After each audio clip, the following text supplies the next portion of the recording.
Hello and welcome to the IslesNation Podcast, the first of the season. My name is Pete Truskowski, known as NY Isles Nation. I'm joined today by Harris Peskin and Mike Grankiewski. How are you guys today? Good, Pete. How you doing? Doing well. How are you, Mike? Doing very well, Pete. I hope you're doing well as also. Yep. All right, so let's get right into it. We're doing well for some reason, even though our hockey team isn't. But It's called yeah, it's called apathy. Yeah. I feel like at this point, at least us, some of my other Islander fans I know aren't like us, but we've pretty much mailed it in here. We realize this season's a lost season, which is very disheartening to say the least. I mean, you look back, what was it, 6, 7 months ago, the Islanders won their first playoff series in 22 years, and here we are, not even a full calendar year later, and the season's over by Christmas once again. So, I mean, I don't even know where to start. Mike, I guess we'll start with you. What do you make of this? What are your overall thoughts? I mean, it's just I can't put it into words right now. The disappointment and just what happened here. Yeah, well, to be honest, disappointment is an understatement. It was a bad off season by Garth Snow. I think many people kind of saw how they finished last year, and while everyone was excited, they at least made progress. I think most people realized the roster itself needed a lot of work, and obviously had a lot of question marks going into the offseason.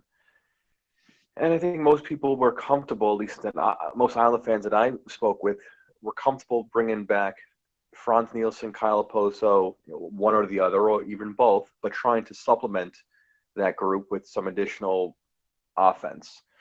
I think that was the one thing the Tampa Bay series exposed was our secondary scoring was non-existent. And if I think it proved out if John Tavares is not having a very all-star type of series, then we are a very easy team and very beatable team to play against.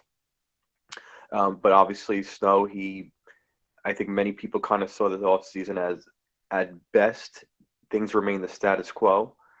It seemed like he was hoping that Andrew Ladd would replace Kyle Poso. He was hoping Jason Chimera would be, I guess, a slight upgrade over Matt Martin. And I'm going to assume he was figuring that one of these young kids, whether it was Brock Nelson, Ryan Strome, Anders Lee, or even Matt Barzal, would maybe take the reins and be the boost or be the complement or I should say the replacement for Franz Nielsen, but it just didn't work out, and it's been horrific. I thought going into the season we were looking at a roster that would fight for a playoff spot, maybe a wild card. I didn't think we were the top 3 team in the division again, but I think even for most realistic Islander fans going into the season, they were expecting at least competitive, at least not to be out of it by Christmas. But here we are, and there's obviously a lot more to go into. I don't know how Harris thinks. I'm actually kind of curious. I know offline he had some interesting thoughts. Thanks, Mike. Yeah, listen, I agree with you in large part. I don't think that there's any denying that Garth Snow didn't, have the best, or that he had the best offseason he could have had. I think a lot of it might have been that he was planning on making a big pitch to Steven Stamkos. That didn't work out, obviously. By the way, congrats, Pete, on your victory for the the Yotes. I think that really what I would say is Garth Snow. He didn't have the best offseason. There's no doubt about it. I don't even think he would lie to you about that. But I don't think that anyone, and I mean anyone, could have predicted things being this bad with some of the acquisitions, namely Andrew Ladd. I think most pessimistic Islander fans would look at Andrew Ladd and say, okay, this is a guy that's putting up 40 points at a minimum this year, right? And there's just, to be honest with you, right now he's just not on pace for that. He's on pace for something like 25 to 30, and that's just unacceptable, especially for a veteran player who's signed to a huge contract. You just can't expect that. But I wouldn't say that that Garth should have expected this to happen. I think it was a bad contract. There's no doubt in my mind it was a bad contract. I think that it should never have been given, and it was obviously an attempt to make up for the fact that they had lost Kyle Poso. With that said, Andrew Ladd was coming off of a year where he had put up, I think it was roughly around 46 points. I don't know if he played a full season too, but I think that, you're expecting 40 points. The year before that, he put up 62. I mean, he's constantly around, average 50 points a season. There's no reason he shouldn't be able to do that again for his first year on a new team. But apparently, and especially playing alongside John Tavares, but apparently he just wasn't able to do it. Now, with that said, I think that, and then you had mentioned that I had made a defense of Garth offline. I don't know that I would call it a defense. Listen, I don't know that Garth has earned his keep here. I think that he has made some bad decisions, namely the contracts that he's offered out to. The fourth line, I would say, is the most indefensible thing. But I've been saying that for a long time, dating back to when I was making arguments that I thought Colin McDonald was a better bang for your buck than Cal Clutterbuck, just because he was getting paid $1 million and Cal's getting paid 2.75. But I'd say that, and by the way, that's on record on one of these podcasts. But I would say that, importantly, I think that fans oftentimes, look at these teams, look at the Islanders, look at other teams, and they kind of discount the fact that these people that are in these positions, they're doing this for a living. I mean, this is what Garth does every single day. This is what Jack does every single day. There's no way they're not looking at opportunities to improve themselves. Now, so when I hear from some of these fans online, on Twitter saying, "Make a move, Garth, make a move, go trade someone," like, it's worth noting that there really aren't that many trades that happen in today's hockey league. It just doesn't happen that often. And when it does happen, a lot of the times it's just finding that perfect fit. And Garth found that fit in 2014 when he traded for Nick Leddy and Johnny Boychuk. But obviously it takes two to tango. A lot of people wanted him to trade Calvin DeHaan for Taylor Hall. I would have been all for that, but they wanted they didn't want DeHaan. They wanted Larson because he could play right defense. Now whether they should have traded Travis Hamonic is a completely different story. But what I would say at the end of the day is I would say there's certain things you could fault Garth for. There's certain things you can't fault him for. Things you can fault them for would be the Andrew Ladd contract being as monstrous as it is, the Cal Clutterbuck deal, the Casey Cizikas deal, the failure of Nikolai Kulemin, who's making 4.87, the failure of Jason Chimera, but in a bubble that wouldn't be that bad. And these are bad long-term extensions. But at the same time, and undoubtedly the PA Parento situation, which tells you there's some lack of foresight. But then there's ways to defend those things. You could basically say that with PA Parento, it's hard to know what's going on behind the scenes. Who knows what's going on? I'm not entirely sure we'll ever get that full picture. But I like to believe that a guy that has been the general manager for 10 years is smart enough to understand that you don't just wave a 50-point score unless there's some sort of a reason to do it. So I tend to believe that this guy, who I give credit to him, I would think that there's probably some internal struggle that was going on or some reason why he did waive him. It wasn't going to work out, and he parted ways early. With respect to the lad, I've already made that defense, and with respect to the Cal Clutterbuck and Casey Cizikas, I mean, that's really what it comes down to. I think those two are the most egregious things he's done. I mean, at some point, you have to. I mean, Garth Snow, he was under fire following the 2013-14 season when the Islanders made the playoffs in the lockout shortened year and then took a step back.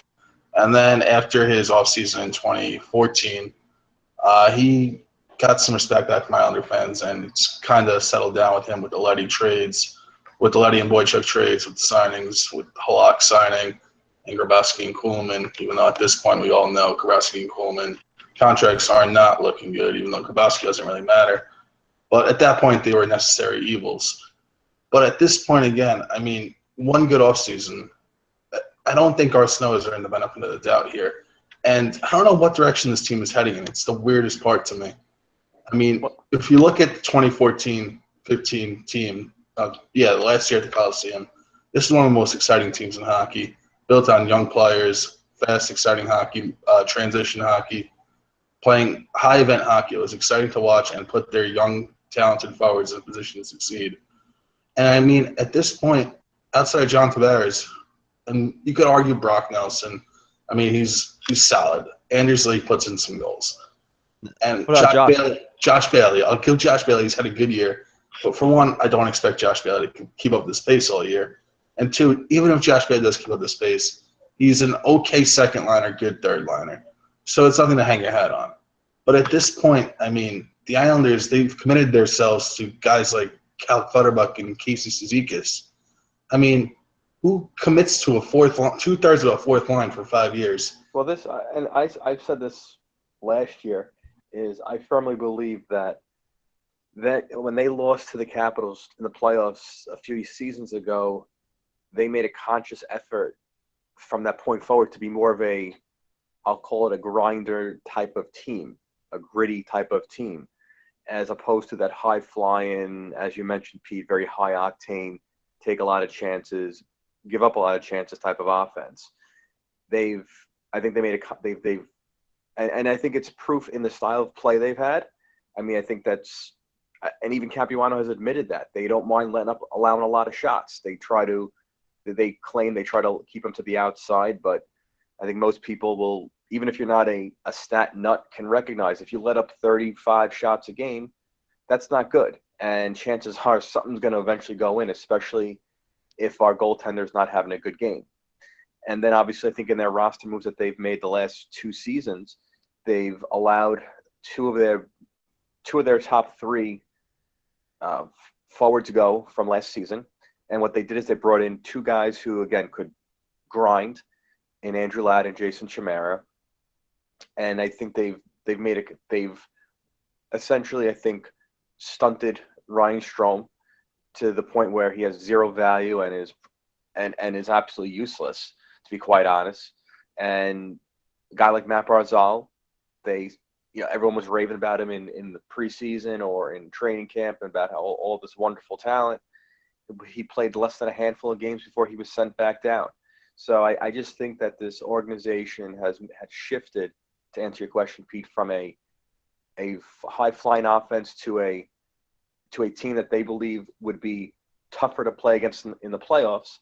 And they did this even last year. And I think the fact that they beat Florida has emboldened Snow and Capuano to continue to play and to build this type of team, even though anyone who watched the playoffs last year would tell you that the reason why they advanced was because John Tavares was fantastic and Thomas Greiss played the series of his life. So I think that's I think we have some breaking news right now, actually. I don't know if you just seen this, but apparently JF Berube is going to get the start against the Sabres tomorrow. So. Wow. It's only, what's this, game 31 we're up to, 32? I don't even know where we're up to anymore. Yeah. So if he plays in about the next 26, the next 50, then I think we keep him for another year, right? Yeah. Something like that. I think was it like 20? Like something like that. But something like that. Anyway, you were saying, sorry. No, I was just finishing up. To answer Pete's question, I think our identity is a grind it out, try to ugly it up, very conservative, hope to get good goaltending, hope special teams plays well. And if maybe John Tavares pots a goal, and if those 3 things happen, then they'll probably hover around the wild card spot in most seasons. This year, obviously, it's been really bad because special teams has been terrible. Tavares has not been, I think, as dynamic as we've come to think he could be, and the results are a last place team. So if you allow me to interject for a second here, I don't mean to cut you off, but no, please, go ahead. Yeah, but I think that it's worth noting, and while I agree in part that the team is not nearly as dynamic looking, and I think that's a great point, the team doesn't look as dynamic, it's not as offensive as it was at some point in 2014-15. I've made this point before, I'm going to make it again because I think it's relevant here. The point is, namely, that, first of all, last year, to call a spade, they were still the 10th highest shots for team in the entire league. So they were still putting up a plethora of shots. It's just that they were also letting up a lot more shots than they had in the previous year. Calvin DeHaan was no longer a shot suppression machine as he had been in 14-15. Nick Leddy regressed in his regression as well. Travis Hamonic has been on downward spiral since God knows how long. But I would say that, namely, and very importantly, I believe, listen, I mean, I truly don't believe that a coach changes his philosophy overnight. I think coaches are, I mean, it's Jack Capuano's job to go to a video machine and study what other teams are doing and study what he's doing. I honestly can't believe for the life of me that Jack Capuano just sits at home in Garth's basement and does nothing the entire day except think about how misfortunate he is. I tend to believe that he actually assesses videotape, and while he might sound a little bit ridiculous in his interviews, I'm inclined to believe a hockey lifer like himself who's had this job is actually somewhat intelligent and somewhat deserves it. Whether or not I'd keep him as a different story, but I do believe that he had a system which worked in 14-15. They were still the 10th highest shots team in 15-16. I think by the nature of this is that what Jack Capuano did in 14-15 worked. I mean, you and I would both agree. and so would Pete, that the 14-15 team was a great team. It is a borderline cup contending team. With that said, I believe that after 14-15, a lot of teams, specifically the Penguins, the Capitals, a lot of these teams began looking at what the Islanders were doing and saying, you know what? I think we've got to do something very similar to what they're doing. We've got to take our team and we've got to make it a faster team. And we've got to become an offensive team. And no longer are we going to sit back and play this, grinding style of hockey. I think what they said is, okay, you know what? We're gonna just go. We're gonna go for it. We're gonna make these really, we're gonna make this team fast. We're gonna go out and acquire a Carl Hagelin. We're gonna go out and acquire a TJ Oshie. We're gonna make our team younger. Kuznetsov's gonna come and play a huge role in our, as a big time offensive minutes guy. We're gonna go out and get all this young youth talent and make sure that there's inserted straight into the lineup. And I think that they basically did what the Islanders had been doing, but only they did it better. And I don't think the Islanders ever really took that next step. I don't, in gaming, it's called adjusting to the meta. I would say I don't think the Islanders ever readjusted once teams adjusted to the way they were playing and started it's a copycat league. Once teams started doing what the Islanders did, I don't think the Islanders were able to match them and find something else that worked. Because when you think about it, the Penguins of 14-15, the Penguins of 12-13 that we played in the playoffs, that was not a fast team. That was a team that went out at the deadline and picked up that grinding defenseman from the Sharks. And then, they picked up Jarome Iginla, who was at that point like 38, 37 years old. I mean, that was a completely different philosophy. And I think that once teams saw that the Islanders were playing a pickup style of hockey, they started to copy it. The Islanders never adjusted, and that's where we are today. And I think that they've fallen behind in this grind to pick up this talent. Well, I'm glad that we then spurred the Penguins to go out and become another cup championship team, and spurred all this revolution in the league of fast-paced offense and trying to get a lot of shots. And again, I know you guys are more of the the analytic people than I am, but again, I don't think it takes a genius coach to figure out the more shots, the better. Again, you could always obviously quibble with the quality of shots, but more often than not, if I have 40 shots on goal and have 50 attempts at the net, you only have 30. Well, I like my odds, all things being equal, that I'll score more goals than you. So I don't necessarily know if it was something that we kind of spurred. I think it was just a matter of, I think teams look at their rosters. I think Pittsburgh last year looked at their roster and said, with Mike, it was Mike Johnson, and they had all this talent, and they still have all this talent. They went out and they had Phil Kessel. They obviously had Crosby, Malkin, Kunitz, and all those guys. And someone finally realized, why are we playing a slow, trying to like grind it out style? We have all these offensive weapons. So right. I don't necessarily agree that it was we were the impetus for all this. Although but you wouldn't agree that we were. Maybe you wouldn't agree that it was because of us. I'm certain there are other teams that were playing, like the Dallas Stars are playing a high-paced offense as well, especially in 14-15 with Sagan and Ben. But you might agree though that teams have shifted their play style to that faster-paced style of play. Well, yeah, I think the league I'm sorry, Pierre. I think the league as a whole has gone to a younger, faster, more skilled league, right. And I think that's across all sports, not just. I don't think that's just exclusive to hockey. I think if you look at any sport, teams are looking for younger, more youthful, more athletic, skilled players as opposed to plodding, bigger, physical players. Yes. With that said, because we're both in agreement whether the Islanders are the cause of it or not, I mean, is a different thing, but. If we're both in agreement that the league has moved younger, and we can both agree, however, that the Islanders were first to do this. I mean, they did do it in 14-15, whereas the Penguins, Capitals, other teams didn't really do it until the year after. Do you think that maybe part of the reason why, we're not at the top of the shots for category anymore, or, we're not as fast as we might have looked is because other teams are simply faster? Well, then doesn't that point to Garth Snow doing a bad job of... Well, I didn't say it didn't. I'm just saying I don't. But when I say that, when we say Cappy is to blame for us playing a conservative style, I mean, Jack Capuano did an interview just yesterday, and or 2 days ago, and he said, we don't play conservative, we play attack. The players don't have any boys right now, and they're getting skated around by players that are just, it seems like they have more talent. No, absolutely. I feel like the Islanders don't have the talent to compete with teams like the Pittsburgh Penguins or the Washington Capitals or even the Chicago Blackhawks. I mean, as I tweeted today, when Casey Cizikas took that penalty after the Islanders went up 2-0 really early. All Cizikas did was wake up one of the best teams in hockey as they were sleepwalking through the first part of that game. And when they wake up, the Islanders can't really compete with a team like Chicago. You look at Chicago, they have Jonathan Taves, Patrick Kane, Marian Hossa, Artemi Panarin, Duncan Keith, Brent Seabrook. I'm probably missing a bunch of players too. Artem Anisimov. You look at the Islanders, you have John Tavares, Brock Nelson, and Josh Bailey. I mean, there's just no comparison. And I think that falls on Garth Snow because this team is drafted high in a multitude of drafts from 2008 through 2014. I think the 2013, Ryan Pulak. Yeah. I mean, they've had a ton of high draft picks. And a lot of those players, I mean, Josh Bailey, we just talked about, you know what he is. John Tavares, I mean, a monkey could have made that pick. Even if a monkey did make that pick, he couldn't really have messed up with Victor Hedman either. And then you look at Nino Niederreiter, he turned into Cal Clutterbuck. You look at Ryan Strome. The guy, I mean, I want to blame Capuano, but I'm also going to blame Strome.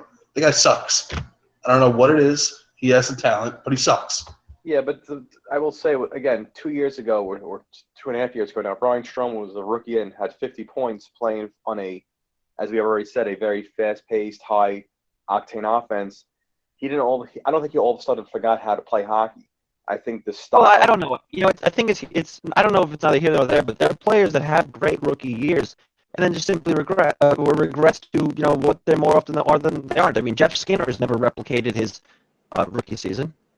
Timo Solani put up 132 points in his rookie season. He never even got close to that again. Of course, he was still a great player, but my point is that of course, there's an argument to be made that Strome didn't just simply get worse. I think that it's very likely that Strome thrived in an offense where he was faster than the other team, and he was on man rush all the time because he could really be poised with that puck. It controlled zone entries, and nowadays it just seems like the Islanders can't get into the opposition zone to save their life.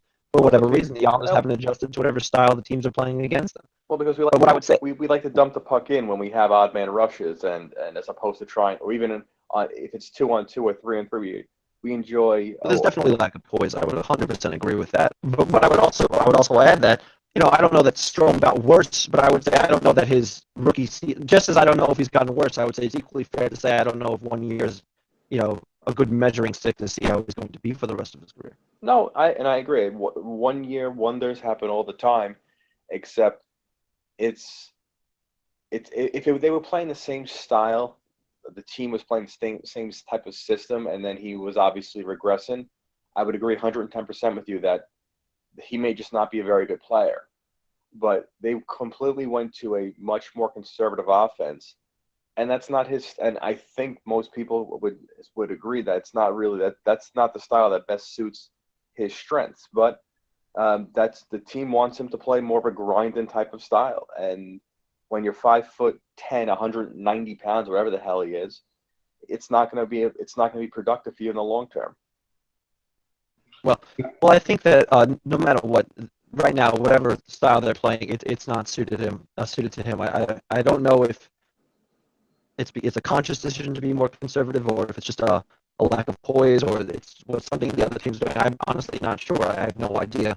I think that Ryan Strome is clearly not working out in the system, and I would agree that he is probably the one player that we need to really be looking at long term and saying, does this player have any value? Maybe we get something for him. I absolutely agree. I mean, the three young players that you look at in the forward group are Brock Nelson, Anders Lee, and Ryan Strome. Brock Nelson is the head of that class. I mean, he's proven he could score in this league. Even if he does look invisible at times, you could pencil him for at least 20 goals. He's done it basically every year he's been in the league. Anders Lee, he's also frustrating to watch. I mean, when he's not scoring, he's not doing much else, but he's also proven he could put the puck in the net. And Ryan Strome, outside of those two, Ryan Strome has not shown anything else. I mean, if you look towards next year, you could put Brock Nelson in the top 6 and not regret it. You could put Anders Lee in the top 9 and not really regret it. But if you tie up a top 9 spot with Ryan Strome next year and he keeps playing like this, that's a dark hole in the lineup. And, I mean, it's just not something that a team can move forward with. I mean, like I said, if Brock Nelson and Anders Lee put up their 20 goals a year like they usually do, then you can live with that, even if they are invisible for stretches. But if Ryan Strome's producing the way he's producing now, it might be time to move on from him. And he's I at think the the head of real that problem list. here, to address what Mike was saying before, I don't remember where I saw this, but I remember seeing it somewhere that when Lubo Visnovsky played in games for the Islanders, their record was so much higher than what it was when he wasn't in 2014-15. I believe they were like a 500 team when he wasn't playing or something like that, close to it at least. I think that by virtue of Lubo no longer being on the team, they necessarily got slower. They necessarily lost possession because I think that a lot of people looked past what he provided, which was a solid, steady, top two defenseman in the league. And you got to remember, before he was on the Islanders, he was a top two defenseman on Anaheim too. And if you look at this Islanders defense right now, you're looking at Johnny Boychuk, who has regressed immensely. And I'm not necessarily sure that's because of a change in style. I just tend to think that, Johnny Boychuk, when he would play with the Bruins, the league hadn't necessarily transitioned to this very high-paced, style yet. And I think that once it had, and now he's getting skated around by the Carl Hagelins of the world, and every single team could seemingly move faster than him, just as he gave up a goal the other night because he couldn't get back for the 2-on-1 that against the Capitals. I think it really hasn't suited him well. So you're looking at a team with Johnny Boychuk, a team with Dennis Seidenberg. Dennis Seidenberg is not very good in this league, and he hasn't been for a while either, ever since this league has gotten faster. And you look at the rest of these players, I can only imagine that having one possession drain like that on each of your bottom two, on each defensive pairing is not going to help you push pace. When you have Dennis Seidenberg dumping the puck every time he touches it, or Johnny Boychuk dumping the puck, this isn't going to help you. Now, I look at a team like the Washington Capitals, and I look at the defense. The defense made up of, Carl Alsner, John Carlson, Matt Niskanen, Nate Schmidt, Dmitry Orlov. Like, these are great puck-moving defensemen. Are they going to push the pace? They're going to make sure they're getting up in the offensive zone. We don't really have that anymore. I think we did have that in 2014-15. And I think Johnny Boychuk might have been the only one that we really didn't push the pace with, aside from Brian Strait, who played 40-something games. And, I'm sure we did worse in those 40 games than we did when he wasn't in the lineup. But really, now we have tremendous possession, like just drains on every defensive pairing. That's like Johnny Boychuk, Dennis Steinberg. I agree with that. Can affect Ryan Strome. But at the same time, Ryan Pulak was supposed to make this team. Ryan Pulak was a top 15 draft pick. Right. He's a young player with offensive talent. And going into the year, the team made the executive decision to sign Dennis Seidenberg instead of letting Ryan Pulak start the year on the team. I mean, Pulak's been hurt, so it's hard to comment now. But it's a fact. The team, going into the year, decided instead of letting Ryan Pulak, who is this offensive puck-moving defenseman, might not be as fast as Wisniewski, but he plays a similar style of hockey. They decided that, no, we're not going to play Ryan Pulak. Instead, we're going to go sign a guy who just impressed for 2 weeks at the World Championship, hasn't been good in this league for years, and we're going to play him over our top 15 pick from 3 or 4 years ago. So, I mean, at that point right there, it shows you it's not just the players getting worse. It's a change in mindset from the whole organization, and it's just stupid. Yeah, well, that's throughout the organization. They've gone away from like more skillful talent and youth, and they seem to have their guys. Capuano has his kind of whipping boys, Ryan Strome mostly. Obviously now Pulak in the minors, but they don't trust younger players. And again, maybe it's because the younger players take too many chances. They haven't been to enough meetings apparently. But like you said, Pete, a guy like Ryan Pulak was supposed to be in the top 6, and he's played a handful of games. Obviously, got hurt. Nothing you can do about that. But he's been up and back healthy for, I want to say, at least 7 to 10 days, and he's just not, or he's still in Bridgeport, maybe even longer than that. So it's just a philosophy with this organization. I think they shy away from younger players. They almost feel like these veterans, if they'd rather lose with veterans than lose with rookies, essentially, and lose with younger players. And as we've mentioned before, where the rest of the league has gone to more youth, the Islanders are okay going with a more veteran-laden team. And it just shows you how, within 2 years, how far this organization has drastically changed.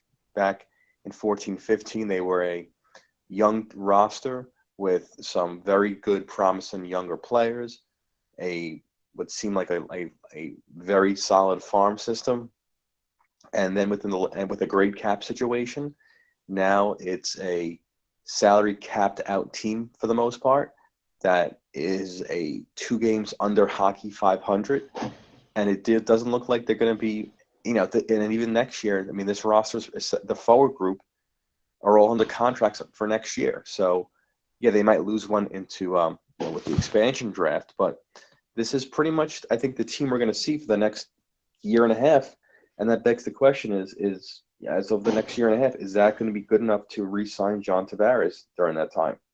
Yeah, I think that there's a couple of points I want to address in there. With respect to the Ryan Pulock, maybe it's just the case that instead of it's a reluctance to play the young talent, maybe it's just that the young talent's just not good enough. I mean, not to say that. I mean, I don't know. I don't know enough about Ryan Pulock's play. I haven't seen him play enough. I mean, I thought he was pretty good in the playoffs, and certainly that warranted, in my opinion, a chance to get another opportunity. But I honestly can't tell you if Ryan Pulock's going to be a fantastic player, or if he's going to be an okay player. Who the hell knows at this point? It's impossible to know, I think. He's too young. He hasn't played in as many games as we'd like him to. I don't think he is blazing speed. I'm not sure of his puck possession ability. I know he has a great shot. I don't know what he's going to be as a player. I don't know how he's going to develop. He's certainly not a surefire thing. No, he's not. But would you rather, especially how the season's going now, would you? Oh, at this point, there's no reason you don't bring him up at this point. Yeah, I mean, and what's the point of having him play in the minors where he's been an all-star? Well, he was injured for a little bit too. Absolutely, but he's been an all-star, I believe, twice in Bridgeport over the last several seasons. He's, in theory, he's a top 15 pick, so you would think they want him. They think highly enough of him somewhat recently that he should be a key part of their future. So you may as well get him some game experience. You got 55 games or so, or 50 games. Oh, there's no doubt at this point you're going youth. I don't think that anyone in their right mind would try to make you're certainly not making a desperation trade to save the team. And you shouldn't really be trying to win that many games at this point. You should be losing to try to draft Nolan Patrick. With that said, I honestly I don't know. I think that there's definitely an argument you should be bringing up Ryan Pulock at this point. I'm not sure. Obviously, I'm not sure how great he's going to be, but like you said, you can't really know until you find out. And that goes for a lot of these players. But I have to say though that it's discouraging. It's incredibly disappointing that when I see players like, I think this is just something that typically Islander fans feel, and maybe it's just fans of every. It's fans of every team, but people just necessarily feel like, okay, these are our players. These are our prospects. We drafted them. They're going to be so great. Mike Barzil's a surefire stud. Josh Hosang's got immense talent. Michael Dal Cole's going to be incredible. Like, honestly, I have no idea. But if I had to, look at the track record of the Islanders drafting, it's pretty shitty. After Jankowski left in 2010, I don't think they haven't done anything with their drafting. Well, it's a drafting or development. That's two different issues. But yeah, I mean that's the question, right? But I think that for whatever reason they were able to develop. You might not like Josh Bailey, but I do like Josh. I think Josh Bailey developed into an adequate second to third line player. And I mean, I don't think anyone really thought that he was going to be a first line player. And if you go by the people that were drafted around him, he's probably the best player that was drafted at that level. That was a Jankowski pick. I mean, John Tavares, another Jankowski pick. Casey Cizikas, Jankowski pick. Lee, Jankowski pick. I mean, I think that once we get beyond when Jankowski left in 2010, you're looking at bad picks. And these are all bad picks. So I tend to believe that a lot of it has to do with the fact that they haven't drafted very well. There's obviously something to be said for the development as well. But again, they were able to develop certain players. I don't understand why they can't develop these other players. I mean, they drafted Griffin Reinhart, for Christ's sakes, in 2012. What the hell was that? I mean, absolutely. But at the same time, we just talked about giving Pulock the opportunity to play in what looks like a lost year. Something's got to be done with Anthony Beauvillier. I mean, today we had Jack Capuano come out on record and literally say, I'm going to play Alan Quine over Anthony Beauvillier because Alan Quine is a veteran. Alan Quine was drafted, I believe, the 6th round. He was drafted and not signed twice, meaning he was drafted 3 times. 2 teams didn't feel a burning desire to keep him in their system. He's a minor league player. He's at best a quadruple A player, too good for Bridgeport, not good enough for the NHL. He's fine as a 13th, 14th forward.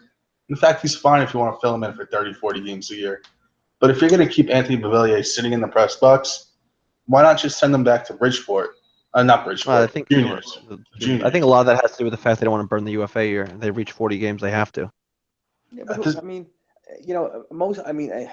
I understand the concern with the 9-game rule, but at some point, it's also if this guy gets to free agency a year early UFA, then in theory, if you think as most players normally would progress by like their third, fourth, fifth year, they'd be kind of top, they kind of be at the top of their games for many of them. So what's the big deal getting to free agency a year earlier? Because you're probably getting it on a cheaper rate, I'm going to say, because if you're going that extra year, then there's a pretty good chance that extra year that you've kind of didn't want to burn, they've essentially become even a better player, so you're going to have to pay more for that. So I don't know. I think if you want to be a kind of a major franchise, you can't worry about burning a guy's free agency 1 year early because we might have to pay an extra $2 million a year in salary. I don't know. I think that just stuff like that kind of irritates me. I mean, I feel like there's two choices here. You either send them back to juniors and not worry about burning the year, or you got to play them over guys like Alan Quine, Jason Chimera, Nikolai Kulemin, Shane Prince, to go on and on. I mean, there's nothing to gain from the guy playing once, getting scratched 3 games, coming in, playing a game, not knowing what line he's going to play on, with what line mates, what role he's going to play, and then for no reason get taken out. I mean, Anthony Beauvillier at the start of the year is one of the Islanders' better, more noticeable forwards. As the season progressed, I don't know if it's because the season's progressed and he's too young to make an impact in this league, or if it's just because he has no idea what the hell is going on with his role on this team, what he's supposed to do. But Beauvillier hasn't been noticeable in the games that he has played over the past couple of weeks. So you're not helping the team. You're not helping the player. And, I mean, he's eligible to play for Team Canada in the World Junior Championships. I'm not sure if I've read anything about the Islanders allowing Canada to use him, if they're going to allow it. But, I mean, that's something that he should definitely look into, and the team should as well, because it's a good experience. I'm sure that he's going to. The only explanation for him not playing right now is to not burn the UFA year, and if that's the case, then I have to believe that he's going to be sent down for the World Juniors. So that's my take on it, at least. I think, and I think that I'll shift this right now. I think that Garth has actually been doing a lot of things looking to the future lately. I'm not necessarily sure that he's trying to save this season.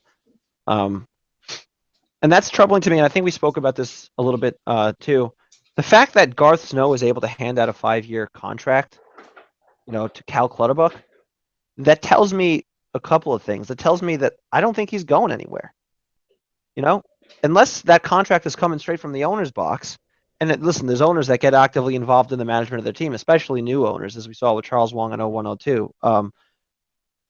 But I really for the life of me, I can't understand why an outgoing, why a GM who's on his way out would be allowed to make a move like that and commit that much money to a fourth liner, unless he had the trust of his owners. So I'm not necessarily sure that and to be honest with you, if he had the free reign to make that move, and to go ahead and spend that money on Cal Clutterbuck, and he's trying to save his season, he's still trying to look toward the future. If Garth Snow truly felt pressure, I feel like he would have. He's a smart guy. He would have recognized this earlier, and he would have gone out and made a move. He would have gone out and overpaid for a player. He would have given away one of the top prospects, and he would have gone out and got a mediocre player, try to save the season sometime in November. But he didn't, just like he did with Vanek. But he didn't do it. So I think that he's coming back. I do actually agree with you there, Harris. To me, the fact that he would hand out that contract to Cal Clutterbuck tells me that he has some type of security. At least he thinks he does. Either he's the most oblivious guy in the room, or he's the most secure guy in the room because he knows something. Who's signing that deal? Garth Snow's not signing that deal unless he's got approval from ownership. I could guarantee you that. Exactly. No, and I agree with you. So I think if they're allowing him to spend $17.5 million, whatever the exact the exact money is over the next 5 years, especially I know the early on it's front loaded. That to me, it tells me that ownership has given him some type of approval that you're going to get some time. And yeah, maybe they'll go out and hire a team president, but I guarantee as a condition of a team president, they're going to allow Garth at least one more year to try to I agree. correct or rebuild, or whatever the correct term is, this roster. And I do agree with you at this point. I think it's really they're looking towards the future, and I think right now that for the next year and a half. And I kind of think me and Harris have some of the similar feelings here. So I'm kind of curious what Pete thinks, but they're really, I think, obviously looking for, they're looking towards John Tavares's unrestricted free agency at the end of 2018 to 17-18 season. And I know most Islander fans pretty much have the mindset of give him a blank check, give him whatever he wants. They got to resign him at all costs. And I get that. I understand. I mean, and for many younger Islander fans, he's the most important guy and the best player they've ever been able to see. And obviously the fact that he was so instrumental in winning a playoff series last year, he's kind of was the hope of this entire rebuild. So I completely understand that. But if he comes along saying, I want $10.5 or $11 million a year for the next 8 years, plus a no movement clause, I mean, I understand, the mindset of you almost got to suck it up and do it. And if it's overpay, it's overpay. But man, the question I think becomes, is John Tavares a guy you win a championship with? Is he the number one guy in a championship team? I think he is. He could be a number one guy, but I think he needs a good supporting cast. I mean, we talked about this offline a few days ago. With this current team and this current core, how many of these guys can you see being a part of the team when and if they win a Stanley Cup? I mean, one, Nick Leddy, maybe not Josh many. Bailey. Honestly, not many. Maybe Brock Nelson, it's kind of that middle six type of player. John Tavares, I would say, is up there. Nick Leddy. Yeah. I think that if you have a player I think that having a player like Brock Nelson, a $2.5 million contract is great. But the problem is they're running out of time on these contracts. I've made this point before, but I'll make it again.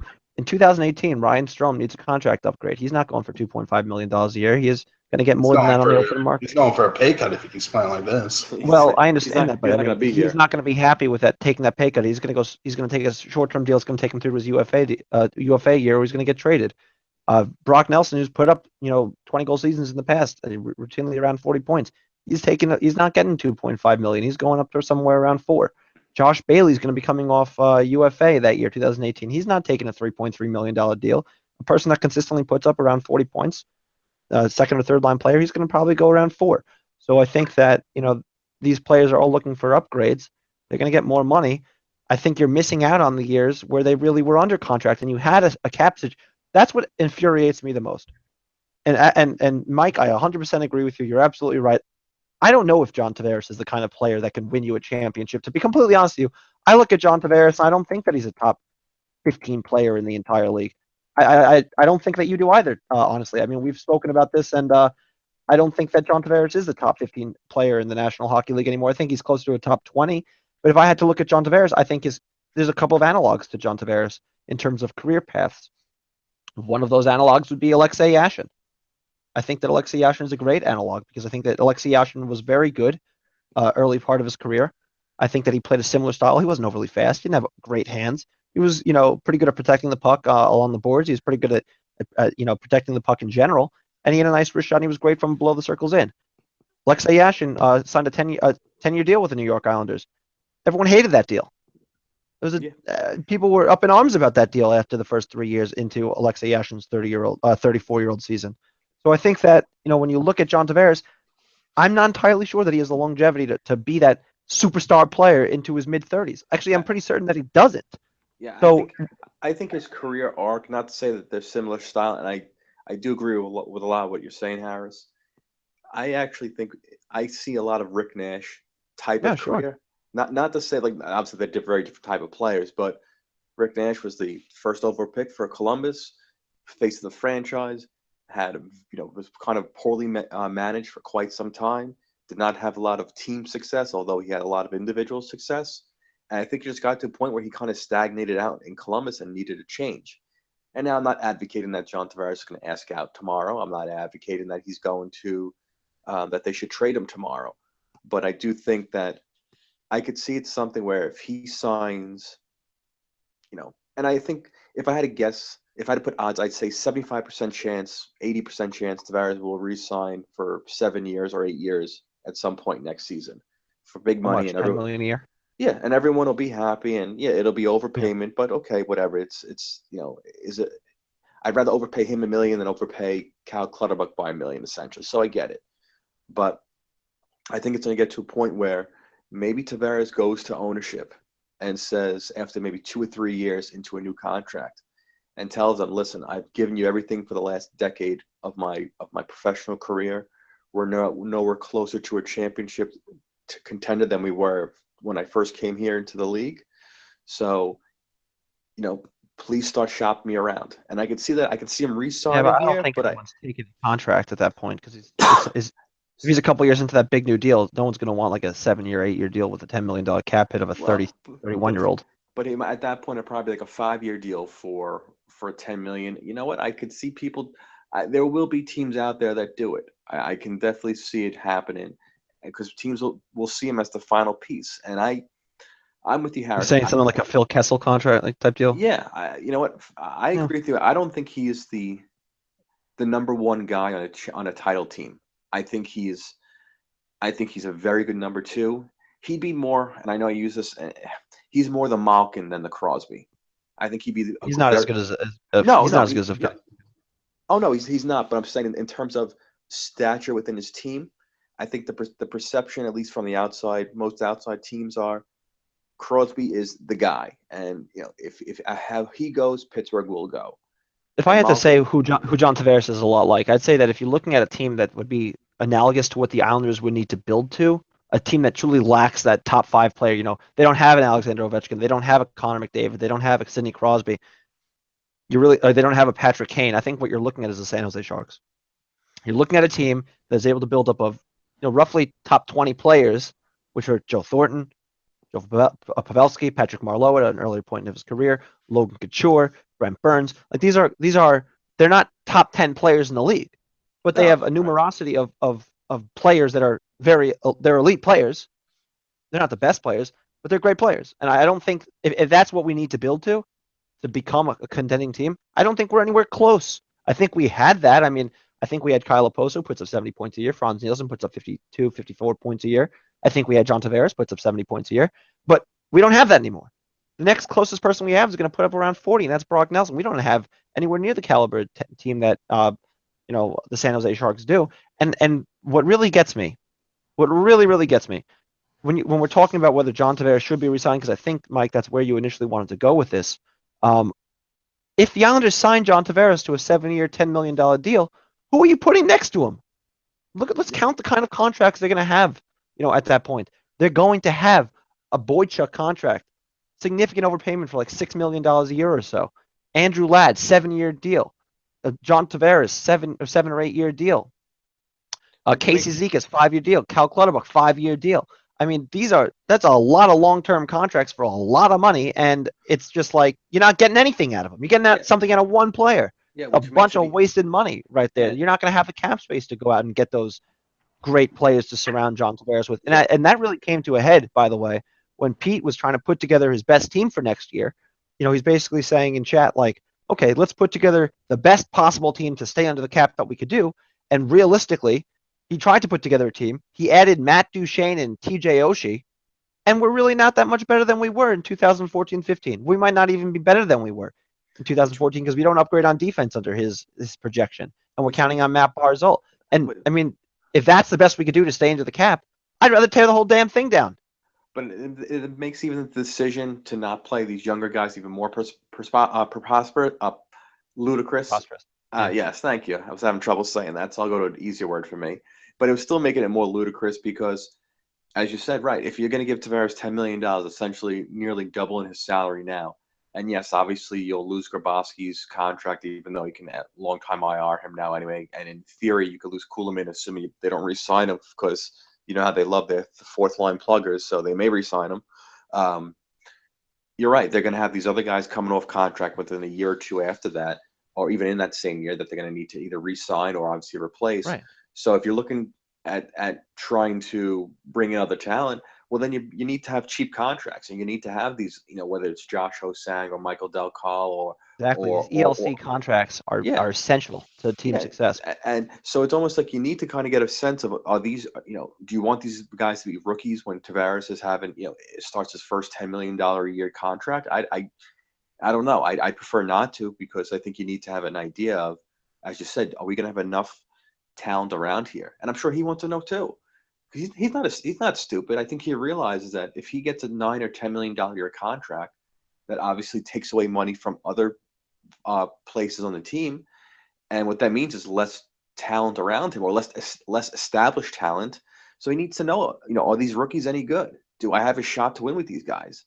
And if his answer is, I don't think so, then right, maybe he even says, you know what, I'm going to try free agency, and maybe I'll ultimately come back to the Islanders, but there's no guarantee. I mean, Steven Stamkos went to the eve before free agency, before he signed, essentially. I could see Tavares doing something similar. I mean, why would he be in a let's bear in mind be that in a rush to Steven sign it? Stamkos re-signed with a team that has Nikita Kucherov, Victor Hedman, Johnson, great goaltending. I mean, that's a stacked team. I mean, Oh we're yeah, not the Islanders are not going to be that good. They No. won't be. Realistically, if we're going to sign John Tavares to that kind of a contract, I love John Tavares, but I think that there's a strict window of time where we're going to actually have a chance to win. And that chance to win is going to be years 2 to 5 of that deal. And that's going to be contingent upon the young talent that we currently have developing into something good. Because after year 5, he's going to be old, and he's not really going to be able to put the same numbers up that he used to. He's going to be on a humongous deal. We're still going to have Andrew Ladd, still going to have Johnny Boychuk. I mean, I just think that it just doesn't look too great right now for this future, provided the players don't actually go ahead and improve. We need to get something out of this youth. Teams around the league right now that are successful because they're able to have these plug-in players that put, a Panarin that puts up massive numbers on a pretty low deal. Kuznetsov that puts up massive numbers on a low deal. I mean, obviously they've since been paid. These players will get paid, but that you need to be able to have some contribution from your rookies so you could plug them into players that are getting paid a lot of money, and that allows you to stay under the cap and put together a really competitive team. We don't have that right now. We're on the complete opposite sides here. I there's no way I don't re-sign John Tavares. I mean, Harris, you said there's 15 players better than him in the league, or at least maybe 20. I don't agree with that either. I mean, I will name them: McDavid, Tarasenko, Crosby, Malkin, Sagan. That's what, 5. That's 5. Giroux, Kane, 6, 7. I think you already said Kane. Here, let's write this down. Hold on. I'm gonna actually test. We'll go here. Start it over. Crosby. I think we both agree Crosby, Malkin better, right? Yes, Crosby, Malkin, McDavid, David, Tarasenko, Ovechkin, Stamkos. What is that? That's 1, 2, 3. That's 6. Sagan. 7. Kane. Patrick 8. Kane. Right. How about Jamie Benn? Jamie Benn, yes, but not in a different league, I would say. He's like, what do you mean by that? I would put JT in a category with guys like Phil Kessel, Jamie Benn. So that's like which is fine. It's like a second, but that's like a second tier. Yeah, that's a third tier. That's a third tier. I don't know, but would you put someone like Corey Perry over John Tavares? No, I wouldn't put someone like Corey Perry. Maybe at an earlier point of his career, but definitely not now. Well, but here's my list. And then let's go through this list and you see if you agree with me. All right. McDavid, Crosby, Malkin. Yes. Sagan, Stamkos. We already have those guys on the list, right? Joe Pavelski. Do you think he's better than John Tavares? No. Okay. Jonathan Toews. No. Especially not moving forward. He's got 3 cups. Yeah, but he also has a lot of miles on that body moving forward. And he's Giroux we already have on the list. Do you have Kopitar on the list? Kopitar versus Tavares, I'm not taking Kopitar clean either. Okay. I'm not taking Giroux clean either. All right, so we'll leave Giroux and Kopitar on a similar level. I think you'd agree they're pretty close. Yeah. Kucherov put as a similar level, but you think Kucherov? I think Kucherov is miles above John Tavares right now. To be honest, if you just look at the numbers, it's not even close. It's not, but it's close. It's close enough where I can put him on a similar level. Erik Karlsson. Are we talking defenseman on too? The top 15 players in the league. Yeah, Carlson is amazing. There's just no comparison on defense. Drew Doughty. No. You're not taking Drew Doughty over John Tavares. The If second I was round. building a team right now, no, I wouldn't take Drew Doughty over John. Brent Burns. Victor Hedman. No. You're not taking either of these guys over John Tavares. No, I'd rather have a top one center. Duncan Keith. No. Ray Price. Yes. Well, now we're including goalies? Come on. These are players. It clouds my argument. Now, yeah, I would take Price over him. I'll probably take Lundqvist over him. Okay, so then if we're at that point, then right now, even with the players that we're not taking, the players that we are not taking right now, that's 3. Crosby, Malkin, McDavid, it's 3. Tarasenko, Ovechkin, Stamkos is 6. Sagan, Kane, Kucherov is 9. Carlson, Doughty, Price, 12. 13 at Lundqvist. Now, bear in mind that we're already at 13 and not on that list. Joe Pavelski, Jonathan Toews, Claude Giroux, Anze Kopitar, Drew Doughty. I really don't think. I mean, I love Johnny, but I don't think there's a clear argument to be made that he's a top 15 player in this league. I think it's pretty clear that if that he's around 15, but I think he's closer to the top 20. All right, even then, you could argue that he's a top 15 guy in the league. I mean, those guys don't grow on trees. If we're gonna tank this year, let John Tavares go. Players than them on teams. That's not. That means there's 15 teams with better players. Now, I think Tavares might be more valuable than some of those players to his team. I think because the fact that he has no supporting cast and because the fact they rely so heavily on him to be the catalyst. But I think from just a pure hockey, hockey talent, hockey skill, hockey playing, I don't think he's top 15. Again, that's nothing to. I don't think that as a slight of John Tavares. I really don't. I know people hear that and say, "Oh my God, how could you say that?" I don't think it's a slight to say that he's a top 25 guy in the league. I think he might be a top 10 as far as most valuable to his team, but I think as far as just pure hockey that speaks ability, more to the team than it does to his talent, is what you're saying. You're right. Still It absolutely does. Yeah, and Pete, do you sign him? Do you think that if we sign him to that kind of a deal, that we'll be able to be competitive? This is what brings me to my point. The whole fact that we're paying guys like Andrew Ladd and Cal Clutterbuck and Keith Zizekas to these monster deals is mind-boggling because John Tavares, there should be no discussion. John Tavares, when we drafted him first overall in 2009, if you told me we'd re-sign him one time and then let him walk, that's insane. Teams don't do that. I mean, John Tavares is the first overall pick. Even debatable top 15 player, not debatable top 25. I mean, you don't let these guys walk. And the fact that we might have to let them walk because we can't foresee a path where this team is competitive because we have guys like Cal Clutterbuck under contract for too much and for too long is insane. It's literally insane. Like, does Garthstone not have the foresight to see this through? I mean, we figured it out in 10 minutes. It's literally it's mind-boggling. I mean, if we let John Tavares walk and we tank this year and draft Nolan Patrick will not be as good as John Tavares is by all accounts and purposes. There's not close to the amount of hype with him that there was with Tavares. And he's not even playing this year. So, I mean, he's a huge question mark. So we're going to build a team around Nolan Patrick and then who? Matt Barzal? It's a step back organizationally. It's a step back moving forward. It paints the organization a bad picture. I think we're going to. I think there's two ways to look at it. But I think we're going to have to re-sign Tavares. I just think that it's going to be I think compared to other deals of, we'll call them stars in the league, I think his is going to look the most. It's going to look. I think a little bit overpaid just for what he does. Hold on. Look at God. This is what I'm going to continue my argument here. The Blackhawks re-signed Patrick Kane and Jonathan Toews to that insane contract, the matching contracts. Sidney Crosby and Evgeny Malkin, they both get paid. Good teams pay their top players. And no, he's not a Sidney Crosby and he's not an Evgeny Malkin. Let's be fair. All right, he's not, but he might be a Jonathan Toews. That's debatable. He might be a Jonathan Toews. So, I mean, the Blackhawks re-signed those two guys. Even teams like Lightning, they re-signed Steven Stamkos. Let me ask you a question.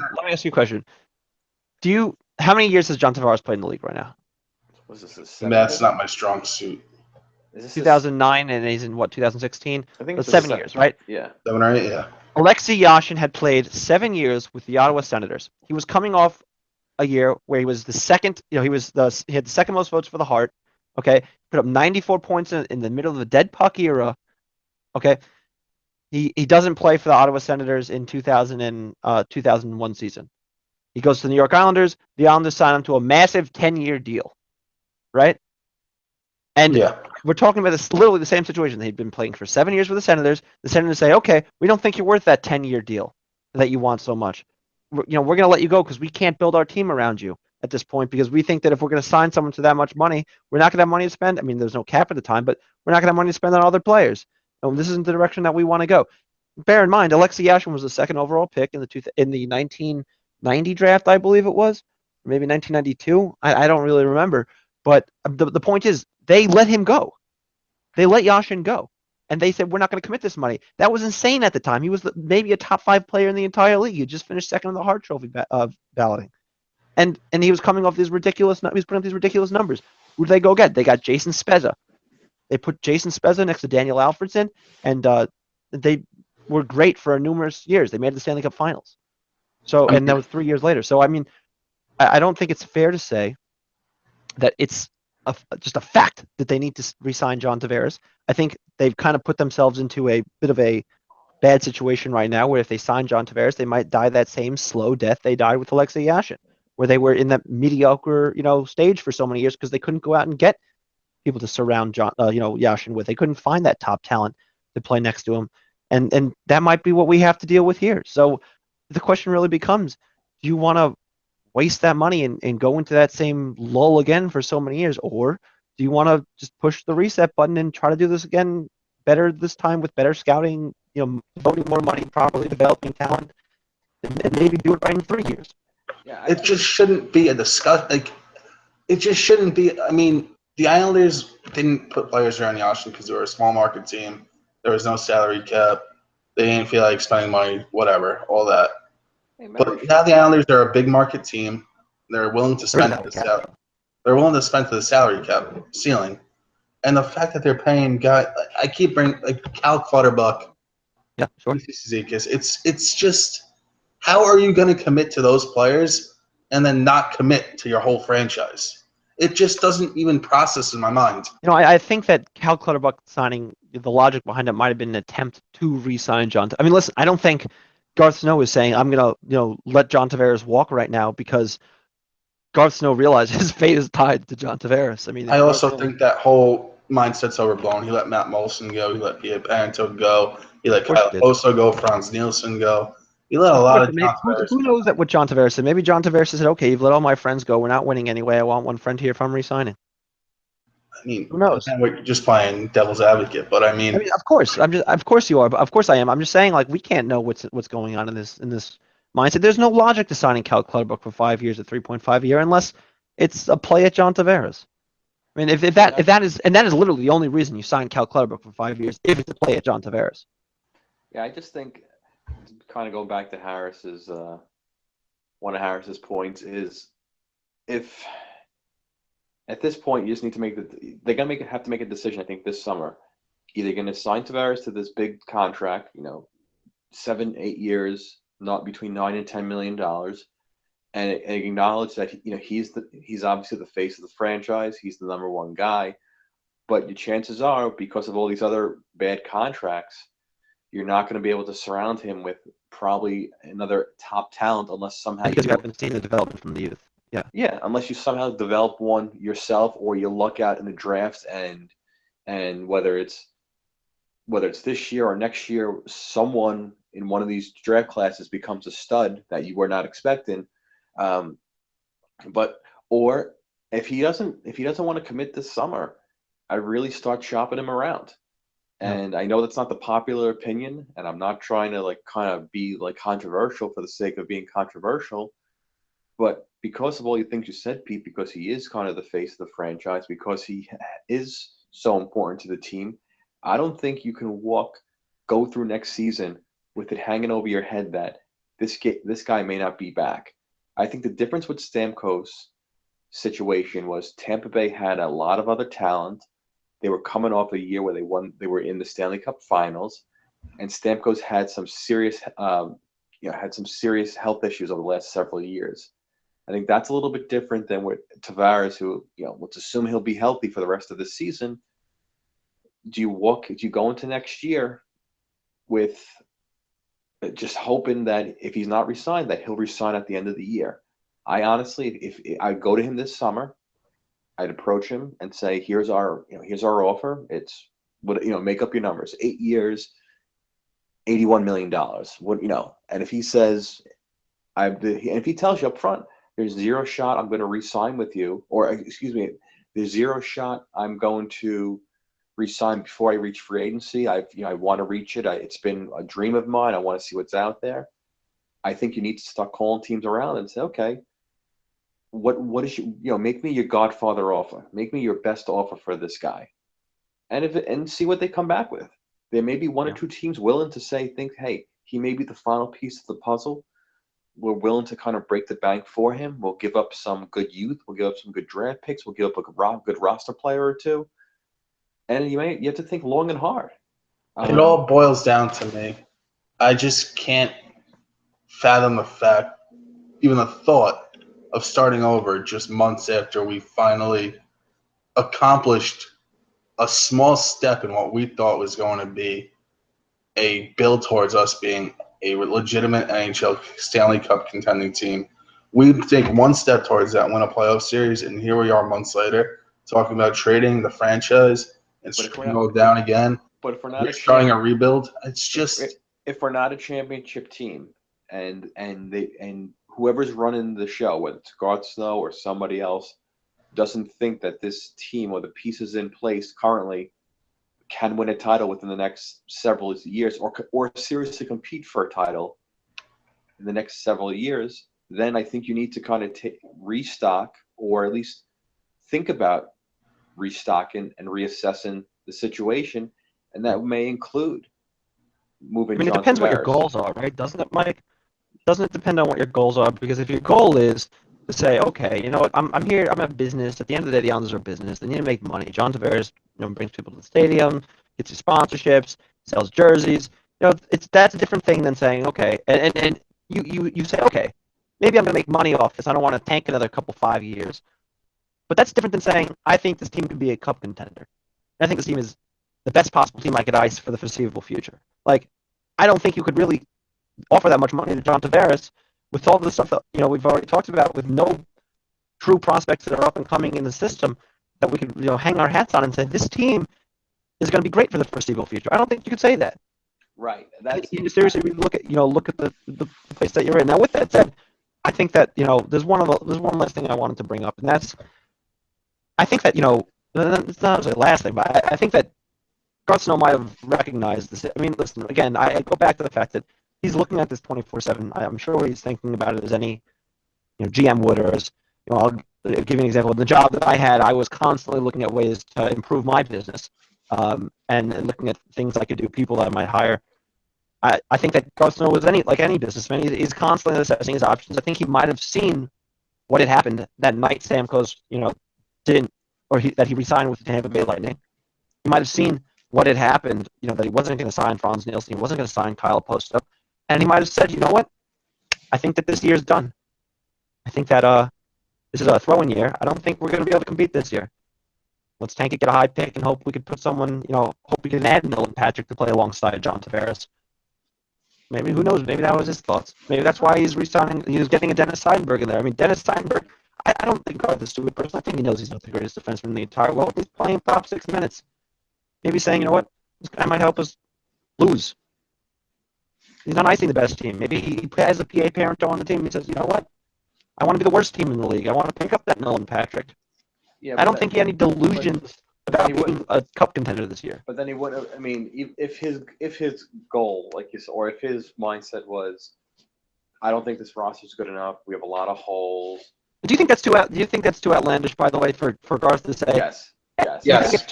I don't like him for many reasons, but I don't think he'd do that in the first year with new ownership. As you said, coming off a year where they did make the playoffs and have some, and obviously had success.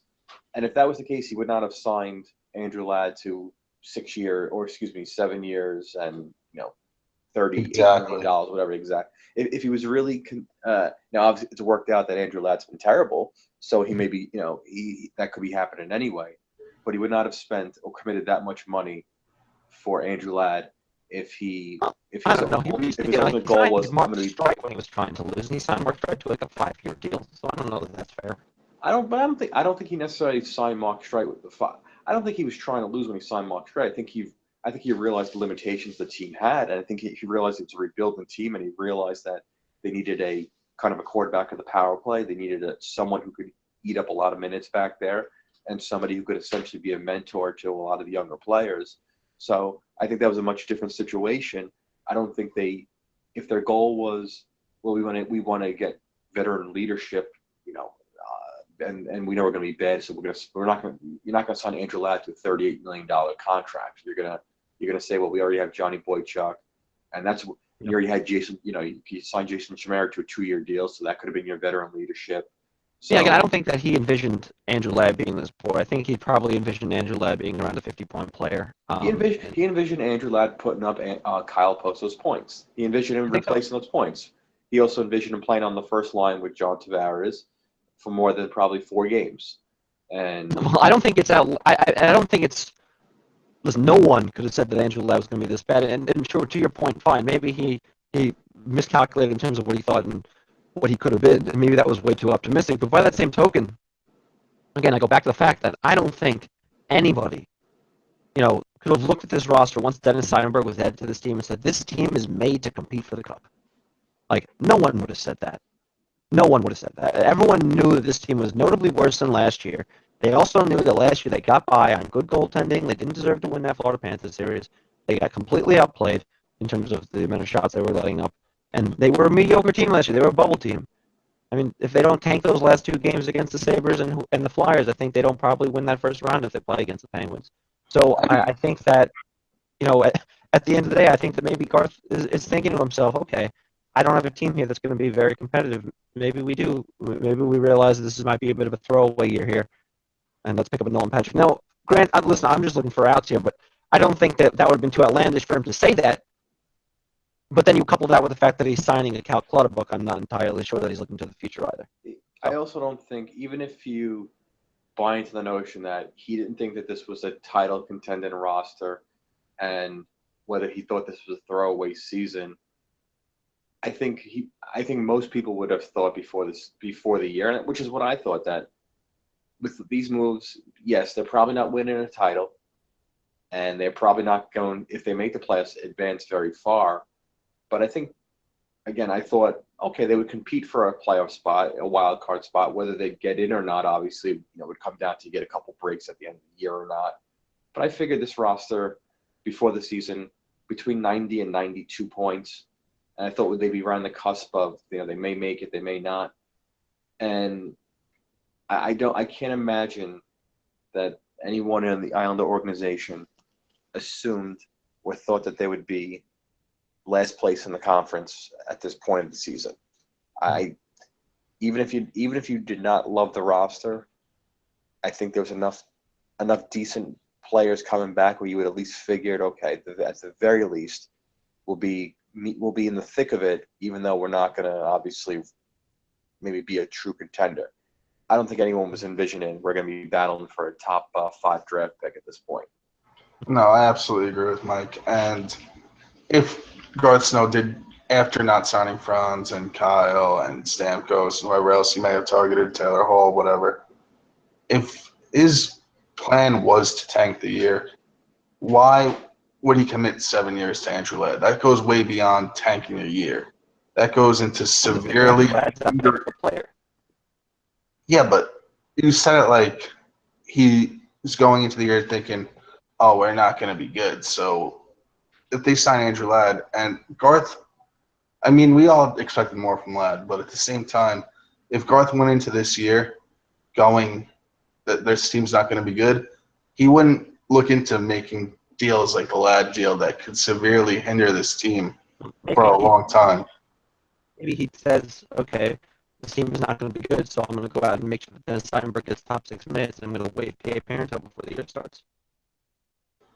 I mean, I don't, because even us, and we're pretty pessimistic as a bunch, at least me and Mike, and you lately. But I mean, even us going into here, like Mike said, we expected this team to at least compete for a playoff spot and not be one of the worst teams in hockey. We're making assumptions. We're making the assumption that Ryan Pulak's going to get top 6 minutes. We're making the assumption that Dennis Seidenberg's not going to be on the team and that Pierre Parent's going to play on the first line. And if everyone in hockey, as you said, Garth Snow expected Andrew Ladd to be better than this.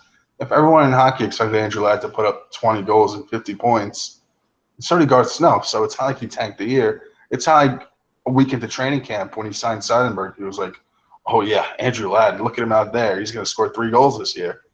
I mean, it's just a not very well put together team. They have not had any luck. They don't play a good structure of hockey. And none of their players have taken a step forward. And that's why we have what we have here. Well, I think the most damning thing about this coaching staff and organization is over the last 3 or 4 years, when since they've made a much more concerted effort to spend money and try to bring in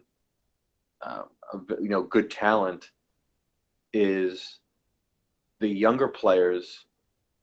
I don't know if you can make the case that, and even the established players, has anyone actually progressed significantly, maybe besides Casey Cizikas, which maybe that's what earned him that 5-year contract. But what young players have actually progressed on this team where you could say, okay, 3 years ago he was okay, but now he's a very good player? If anything, I think the players have regressed. Brock Nelson, I think, has kind of been the same player all the time. He's kind of what he is. He'll score 20, 25 goals, very streaky. And I think he's basically been the same player he was. Yeah, I think he's one of those players who hasn't gotten better or worse over the last couple of years, which is fine. I mean, you still need to score 25 goals in this league. I mean, that's nothing to kind of sneeze at either with this roster. Absolutely. The one thing that goes to Mike's point, and the guy that stands out when he talks about that to me, is Calvin DeHaan. I mean, this guy was drafted top 12 pick. Islanders traded up twice to get him. He came into the league in the 2014 season. He looked very good. And that Calvin DeHaan that we saw that year is the Calvin DeHaan we see now, if not even worse. I mean, this is a guy that was highly touted, very talented, came into the league looking like a very good player. Couple of injuries, though. I mean, absolutely nothing. He's done nothing. The coaching staff's done nothing. He's not taking any step forward. And, I mean, right now he's a 4-5 defenseman, which is not terrible. But, I mean, when you draft a guy in top 12, you expect a little more than that. And the potential he showed early on led a lot of Islander fans to think he could be more than that.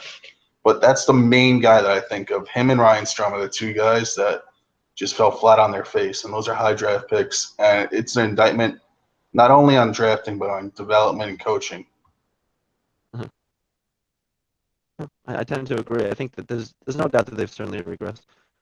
Anyway, I think we've covered a lot of it in this past hour and however long. Yeah, I mean, we should probably wrap it up soon. It's getting a little long, but I mean, it's the first one of the year. Absolutely. I hope we could do more. I'll say this, just for me to end on. I think that at this point, the season is lost. There's no use in making any, and Garth knows this. There's no use in making any spur of the moment trade that's going to put you back into contention. That would have been done sometime in November, early November. Not happened then. It's not going to happen now. Maybe you see Yaro Halak get moved just because of some internal problems that seemingly exist. But other than that, I don't think you're gonna see much in terms of help coming in the way to the Islanders. With that said, I think right now the goal is probably to finish as high as you can. For Garth Snow, he probably wants a chance to draft Nolan Patrick. I mean that's the long and the short of it, and I think that he probably says to, if I'm Garth Snow right now and I'm looking to keep my job, by the way, Garth Snow's job is tied to keeping John Tavares. You can bet that if he lets John Tavares go, he's not getting a chance to rebuild his team again. So when I say that I think they should let John Tavares go, that is not what Garth Snow is thinking. Garth Snow is very well, acutely aware of the fact that he's not going to get this opportunity again. So he's going to look to sign John Tavares because he's doing it for his own job as well. He's thinking to himself, okay, at this point, maybe I put Nolan Patrick next to John Tavares, and I've got myself that second fiddle or that 1-2 combo that other teams seemingly have. And if I'm him, that's probably what he's trying to position himself for right now. And that's probably the best. That is probably the best approach on a going forward basis. Now, whether you think Nolan Patrick should be the 1-2 to John Tavares, or you think maybe Nolan Patrick should be the 1 and you should get a new 1-2 in the year after his draft is a completely different story. It depends on how quickly you want to compete. Which is really what I was arguing mostly is just that I'm not sure that we can compete, so we might as well get Nolan Patrick and some of the top draft picks in a couple of years. But again, I don't think that's the direction the team is going to go. Yeah, I mean, if you're gonna suck enough to get a good draft pick, Mike, any closing thoughts? No, well, I mean, other than just I don't think this. I think this roster is going to play out the season. I don't think we're going to see anything significant done, other than some Bridgeport call-ups here and there, with injuries and trying to shake things up a little bit. You might trade someone at the deadline, but that's. But to be quite honest, I don't. Maybe Halak, maybe Seidenberg, but none of the forwards, unless somehow they're not. I don't think they would trade Rungstrom at this point. They would just try to trade Bailey. I don't think they would. Not with another year on his contract. I think they'd just leave. But I said, would you trade Josh Bailey? Oh, would I trade Josh? I'm sorry. Listen, anyone is tradable. You kind of depend what the offer is. Listen, and yes, I'm not a big Bailey fan by any stretch. Right, no, I know. He's obviously, but to this year, to his credit, he's played better. He's played more consistent, and obviously, yes, it helps playing with John Tavares for 25 or games so far, whatever the exact number is. But he's made the most of his opportunity. We know what he is. He's not going to score a lot of goals. He doesn't have he's not a sniper. He's always going to leave you kind of scratching at your head at some of the plays he makes or doesn't make. But he seems to have a pretty good rapport with John Tavares this season. And at least at this point, I guess it's the last few games they've seemed to got a lot of chances. So hopefully hopefully he'll start burying a few and kind of pick up that. But he's been okay. I asked primarily because I don't think that listen. We're talking all about these cap issues. I think that if you're going to trade Josh Bailey, sure you're going to free up $3.3 million in cap space. But is there anyone that is going to get $3.3 million of cap space or less that is going to provide you 50 points? Hopefully, one of the kids. But realistically, can you actually count on that from them? No, exactly not. So I'm not sure that if the goal for Garth Snow is to compete for next year, I'm not sure you can trade Josh Bailey. Unless you get a great return out of it, like you said, Mike. I think Garth Snow's goal over the next year and a half is all focused on John Tavares at this point. Whether or not he should, that's another question. I think we obviously had some discussion about it, but I really think that's his goal over the next year and a half is will we be able to re-sign John Tavares? And if not, how does that affect my job going forward? That's what I think the focus is. Right, and that's what any business person in his position would think. How do I keep my job? Yeah, no, it's self-preservation. Again, that's I'm obviously as a fan, you like to think idealistically that hey, what's better for the franchise. But I understand completely. These guys want to keep their jobs, and they don't want to do anything that embarrasses them themselves, and they don't want to do anything that hurts themselves to get a future job. So, and let's be honest too, that Garth Snow has had plenty of time to put together a roster here that could be cup contender. If he can't do it now, he's probably never going to do it. Oh well, I think that's more than proved itself out over the last decade plus. I mean, he's I don't think we need any more proof that he's not the right person for the job, but hopefully ownership will see that as new ownership will see that as well and not need another year plus to figure that out. You want to know what's proof that Garth Snow's done a terrible job? I think this is a funny way to end this podcast. I just looked at the odds, and the Islanders are pretty heavy underdogs tomorrow against the Buffalo Sabres. How the mighty have fallen. Yeah. Schedule loss, that's why. That's true. And Berube is starting. But it's a good thing that he's on the roster, though, Yeah, I mean, he's 1 for 1 this year. I mean, you can't replicate that save percentage anywhere. Did he not let up a goal against the Blue Jackets? No, he came in, faced one shot, stopped it with ease, baby. Wow. Jean-Francois Berube. Wow. Roofs. What a player. Any closing thoughts, Pete? That's it? No, I mean, I made my thoughts pretty clear. I'm very disappointed. I'm very upset. I don't like the way this is heading.